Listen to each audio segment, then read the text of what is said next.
پنځه داسې خبرې چې د انسان د ژوند پورې تړلي خو په باب یې هیڅ څوک معلومات نه لري.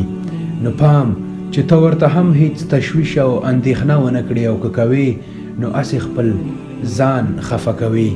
یو ځل پیغمبر صلی الله علیه وسلم وفرمایل پنځه داسې خبرې دي چې د الله نه پرته په هغې بل هیڅ څوک نه پوهیږي او څوک چې په هکله څه وایي ټول غلط وایي. هغه صلی الله علیه وسلم وفرمایل الله تعالی فرمایي چې زما نه پرته په دې بل هیڅ څوک نه پوهیږي چې قیامت به کله راځي او باران به څه وخت په کوم ځای کې څومره وریږي په دې هیڅ څوک نه پوهیږي او رزق به د چا سره څومره وي په دې هیڅ څوک نه پوهیږي. او دا خو به معلومه کړي چې د مور په رحم کې هلک ته یا جلی ده، خو دا به معلوم نشي چې هغه به څومره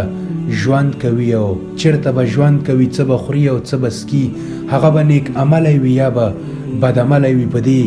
هیڅ څوک نه پوهیږي او هیڅ نفس ته دا معلومات نشته چې هغه به خپله روزي سبا د کومه کوي او هیڅ ساکخ په دې نه پوهیږي چې هغه ته به څه وخت او په کوم ځای کې مرګ راځي. نو په ژوند کې په الله تعالی باندې توکل وکړه، بیا غم مه کوه،